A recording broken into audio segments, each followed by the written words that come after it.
जिस तरह श्री भागवत महापुराण में भगवान श्री कृष्ण की महिमा का वर्णन किया गया है, उसी प्रकार देवी भागवत महापुराण में जगत जननी सर्वव्यापी सर्वशक्तिमान देवी जी की आराधना, गुण और शक्ति के दर्शन, प्रकृति के निर्माण, उसका संचालन और संहार के लिए तीनों देवों को अपनी इच्छा शक्ति से उत्पन्न करने की पूर्ण व्याख्या की गई है। श्रीमद् देवी भागवत पुराण में 12 स्कंद, 18,000 श्लोक और 318 अध्याय हैं। देवी भागवत पुराण में सृष्टि की उत्पत्ति से लेकर माता की संपूर्ण महिमा का वर्णन किया गया है। देवी भागवत पुराण के अध्ययन और उसके श्रवण मात्र से ही मनुष्य के सभी पाप नष्ट हो जाते हैं।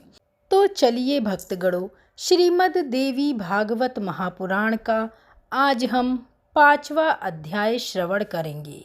इस अध्याय में दक्ष प्रजापति की शिव के प्रति द्वेष बुद्धि, महर्षि दधीचि द्वारा दक्ष को समझाना तथा भगवान शिव के महात्म्य को बताना आदि बातें हैं। श्री महादेव जी बोले, तदंतर भगवान शंकर और सती की भत्सना करते हुए क्षीण पुण्य वाले दक्ष प्रजापति दुख से व्याकुल होकर रोने लगे। दुख से संतृप्त हृदय वाले उन दक्ष को देखकर शिवजी की भक्ति में तत्पर रहने वाले परम ज्ञानी मुनि दधीचि ने उनसे यह वचन कहा। दधीचि बोले, मोह के कारण परम शिव तथा सती के सत्व को ना जानकर आप क्यों रो रहे हैं? आपके महान भाग्य से ही ये सती आपके घर में पुत्री रूप में उत्पन्न हुई है। ये सती साक्षात निराकार आदि प्रकृति है और शिव साक्षात परम पुरुष हैं। इसमें आप लेश मात्र भी संदेह ना करें। प्रजापति, ब्रह्मा, इंद्र आदि देवताओं तथा बड़े बड़े असुरों के द्वारा कठोर तप करने पर भी जो भगवती उन्हें कभी दर्शन नहीं देती, उन्हें आपने पुत्री रूप में प्राप्त किया है। मोह में पड़कर उन सती को बिना जाने आप उनकी निंदा क्यों कर रहे हैं? निश्चित रूप से उन्हीं महामोह स्वरूपिणी भगवती ने आपको ठगा है। दक्ष बोले, वे शंभु यदि जगत के ईश्वर, अनादि और परम पुरुष हैं तो भयंकर रूप तथा 3 नेत्रों वाले उन्हें प्रेतपति क्यों कहते हैं? वे भिक्षुक रूप में अपने शरीर में भस्म क्यों पोते रहते हैं? दधीचि बोले, वे शंभु पूर्ण नित्यानंद स्वरूप तथा सभी ईश्वरों के भी ईश्वर हैं। जो लोग उनकी शरण ग्रहण करते हैं वे कभी भी दुख प्राप्त नहीं करते। वे भगवान शंभु भिक्षुक हैं।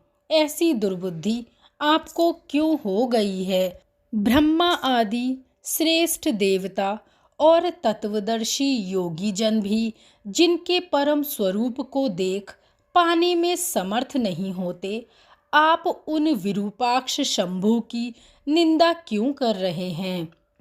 सर्वत्र विचारशील वे भगवान सदाशिव सभी जगह विराजमान हैं। वे शमशान में रहें अथवा सुरम्य पुरी में रहें, उन्हें इसमें कोई विशेषता नहीं दिखाई पड़ती। शिवलोक बड़ा ही अपूर्व है। वह ब्रह्मा, विष्णु आदि के लिए भी दुर्लभ है। बैकुंठ, ब्रह्मलोक तथा स्वर्ग उस शिवलोक की एक कला के ही तुल्य नहीं है। कैलाशपुरी देवताओं के लिए भी अत्यंत दुर्लभ है। अनेक देवताओं से सुशोभित तथा कल्प वृक्षों से युक्त नंदन वन से घिरी हुई स्वर्ग के अधिपति इंद्र की पुरी अमरावती भी उस शिवलोक की 16वीं कला के बराबर नहीं है। मृत्युलोक में भी वाराणसी नगरी नामक उनकी एक परम रमणीय पुरी है, जो मुक्ति प्रदान करने के कारण मुक्ति क्षेत्र कहलाती है, जहाँ ब्रह्मा आदि प्रधान देवता भी मृत्यु की अभिलाषा रखते हैं। तो फिर मानव आदि प्राणियों की तो बात ही क्या है। वह परमात्मा शिव की ऐसी दिव्य पुरी है। यह विचार आपकी दुर्बुद्धि का सूचक है कि बिना शमशान के अन्यत्र कहीं भी उनका ठिकाना नहीं है। ऐसे सत्य स्वरूप त्रिलोकेश्वर देवादिदेव भगवान सदाशिव और साक्षात ब्रह्म रूपिणी महेश्वरी सती की भी निंदा आपको अज्ञानवश कभी नहीं करनी चाहिए। वे आपके बड़े भाग्य से ही आपके घर पुत्री रूप में प्रादुर्भूत हुई हैं। श्री महादेव जी बोले, इस प्रकार तत्वदर्शी मुनि दधीची के अनेक प्रकार से समझाने पर भी प्रजापति दक्ष ने उन परमेश्वर शिव को असदाचार से रहित नहीं माना और वे बार बार उन महादेव के प्रति निंदास्पद वचन बोलते रहे। वे प्रजापति दक्ष पुत्री सती की उलाहना देते हुए ऐसा कहकर रोने लगे, सती पुत्री, तुम मेरे प्राण के समान हो। मुझे शोक समुद्र में निमग्न करके मेरा परित्याग कर तुम कहाँ जा रही हो। बहुमूल्य पर्यक पर शयन करने योग्य सर्वांग सुंदरी कुरूप पति के साथ तुम शमशान भूमि में कैसे रहोगी। उनका यह वचन सुनकर मुनिश्रेष्ठ दधीची ने अपने हाथ से उनके नेत्रों के आंसू पोंछते हुए तथा प्रिय वचनों से उन्हें सांत्वना प्रदान करते हुए पुनः कहा। दधीची बोले, ज्ञानियों में श्रेष्ठ प्रजापति, आप मूर्खों की भांति क्यों रो रहे हैं। देवेश्वर शंभु को समग्र रूप से जानकर भी आपका अज्ञान नष्ट नहीं हुआ। यह बड़े ही आश्चर्य की बात है। पृथ्वी पर, जल में, आकाश में और रसातल में जो भी नर तथा नारी रूप प्राणी हैं, वे सभी उन्हीं दोनों शिव और शिवा के रूप में उत्पन्न हैं। ऐसा आप पवित्र मन में समझ लीजिए।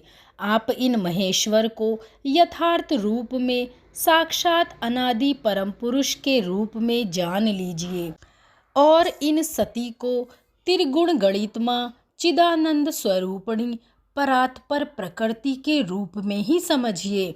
इन परात्पर सती को भाग्यवश अपनी पुत्री के रूप में तथा विश्वेश्वर शिव को उनके पति के रूप में प्राप्त करके भी यदि आप अपना सौभाग्य नहीं मानेंगे तो विधाता के द्वारा ठगे गए आपको बहुत संताप होगा।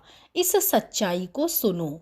शोक से व्याकुल तथा कल्याण की इच्छा रखने वाले तुम सती को प्रकृति के रूप में तथा शिव को परम पुरुष जान लो।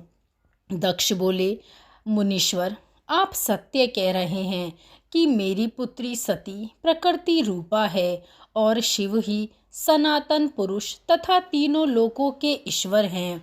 यह सुनकर मेरी भी बुद्धि दृढ़ता पूर्वक वैसी नहीं हो पा रही है कि महेश्वर से बढ़कर दूसरा देवता नहीं है। सत्य बोलने वाले ऋषिगण भी यद्यपि यह नहीं कहते, फिर भी शंभु ही सर्वश्रेष्ठ देव हैं, ऐसा मेरा निश्चय नहीं है। मैं जिसलिए शिव की निंदा कर रहा हूँ उसका कारण सुनिए। पूर्व काल में जब मेरे पिता ब्रह्मा जी ने प्रजाओं की सृष्टि की, तब 11 रुद्रों का प्रादुर्भाव हुआ था। समान शरीर वाले वे सभी रुद्र महात्मा, प्रचंड, पराक्रमी, भीषण रूप वाले तथा क्रोध के कारण लाल आँखों वाले थे। वे सभी व्याघ्र चर्म धारण किए हुए थे।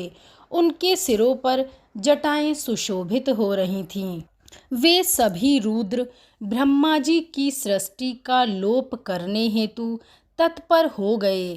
तब सृष्टि के लोप के लिए उद्धत उन रुद्रों को देखकर ब्रह्मा जी ने आज्ञा देकर उन्हें शांत किया और मुझसे जोर देकर कहा, भयंकर कर्म वाले ये रुद्र जिस भी तरह से शांत हो जाएं तुम शीघ्र वैसा ही उपाय करो। मेरी आज्ञा से तुम इन्हें वश में करो। ब्रह्मा जी के इस प्रकार के वचन से भयभीत वे सभी भीषण पराक्रम वाले रुद्र मेरे अधीन हो गए और उनका बल पराक्रम क्षीण हो गया। महामुने, उसी समय से मुझ में शिव के प्रति अनादर भाव उत्पन्न हो गया।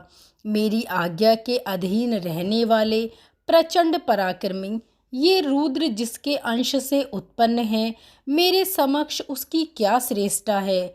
मेरी पुत्री सती रूप तथा गुण से जिस प्रकार की है उसे तो आप भली भांति जानते हैं। अब मैं आपसे और क्या कहूँ। क्या मेरी आज्ञा के अधीन रहने वाला शिव उस कन्या के योग्य वर हो सकता है। सतपात्र को दिया गया दान पुण्य और यश बढ़ाने वाला होता है। इसलिए बुद्धिमान पुरुष को चाहिए कि योग्य पात्र देखकर ही उसे अपनी कन्या प्रदान करे।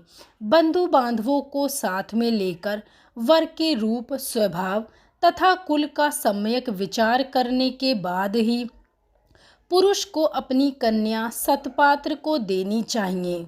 इन्हीं सभी बातों पर विचार करके मैंने पूर्व में सती के स्वयंवर में कुल तथा शील से रहित उस शिव को आमंत्रित नहीं किया था। मेरे मन में जो कुछ भी है उसे आपको साफ साफ बता रहा हूँ। जिसके अंश से मेरी आज्ञा के वशीभूत ये महान रुद्र उत्पन्न हुए हैं, वह शिव जब तक इनके साथ मेरे पास आता रहेगा तब तक मैं उनसे ईर्ष्या करता रहूँगा। यह सच सच कह रहा हूँ। जब ये शंभु उस विद्वेष का फल प्रदान करने में समर्थ हो जाएंगे तभी मैं उनकी पूजा करूँगा। यह मेरी दृढ़ता है। श्री महादेव जी बोले। दक्ष का यह वचन सुनकर वे मुनीश्वर दधीची अपने मन में सोचने लगे कि भवानी तथा शिव ने इस महामूर्ख प्रजापति दक्ष को निश्चय ही अपनी कृपा से वंचित कर दिया है। जो लोग मन, वाणी और कर्म से सती और महाश्वर का आश्रय ग्रहण करते हैं वे भी मोह में पड़ जाने के कारण उन्हें भली भांति जानने में समर्थ नहीं होते। तब यह मूढ़मती दक्ष समझाया जा सकता तो भला इस संसार में कौन मुक्ति प्राप्त नहीं कर लेता। ऐसा सोचकर और फिर बिना कुछ बोले मुनि दधीची अपने आश्रम को चले गए।